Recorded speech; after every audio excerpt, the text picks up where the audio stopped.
Olá pessoal, eu sou Marcelo da MGN. Hoje nós vamos falar sobre backup utilizando o Bacula. O backup hoje para uma empresa ele é fundamental a nível de restauração de dados, certo? Então se você tem uma aplicação, tem um servidor e essa máquina deu algum tipo de problema, você precisa restaurar de alguma forma esses dados.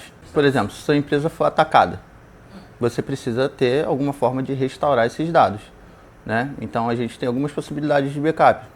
A gente pode fazer um backup local, a gente pode fazer um backup numa cloud, a gente pode fazer um backup fora do seu ambiente, mesmo que seja num data center ou alguma coisa do tipo.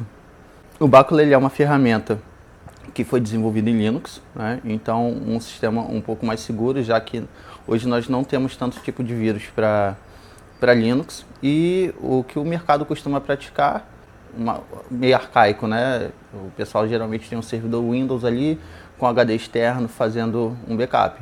Então o Bacula ele tem integração, como eu já falei, numa cloud, além de ser um sistema mais seguro, open source, apesar de ter a versão dele paga, né? Ele tem a versão Enterprise, onde você tem o suporte da empresa mantenedora, mas se você tiver um profissional bem qualificado, você consegue entregar usando uma ferramenta open source para ajudar na rotina da sua empresa.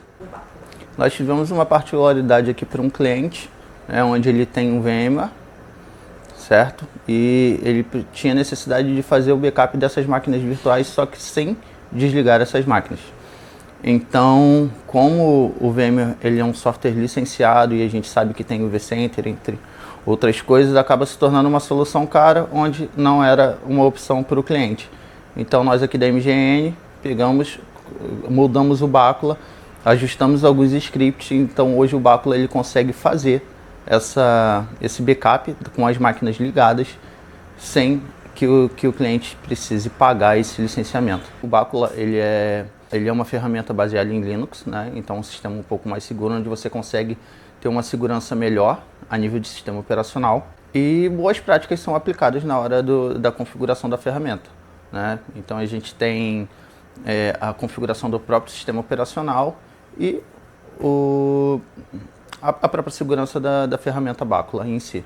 Então, o Bacula hoje, ele não é uma ferramenta muito simples de ser configurado, né? Você precisa ter uma boa noção de Linux, principalmente, para poder configurar a ferramenta, e ele se integra perfeitamente com qualquer tipo de solução. Eu consigo fazer backup com ele de máquinas Windows, eu consigo fazer backup com ele de máquinas Linux, eu consigo fazer backup de virtualizadores, eu consigo subir para um S3 da Amazon, como exemplo, eu consigo ligar ele diversos tipos de storage, e por se tratar de uma ferramenta que tem a opção Enterprise, ela está em constante desenvolvimento. Então, assim, acompanhando as práticas do mercado. Primeiro, estudem Linux, leiam a documentação, certo? E a gente precisa entender sobre as boas práticas de backup, né? A gente precisa, se você vai fazer um backup on-premise, se você vai ter um backup fora, se você vai ter um backup numa nuvem, aí vai de acordo com o seu ambiente, mas sempre tentando seguir as boas práticas do mercado. Caso vocês queiram saber um pouco mais sobre a ferramenta, saber como ela funciona, se precisar de algum tipo de consultoria, nós aqui da MGN estamos prontos para poder te ajudar. Até o próximo vídeo.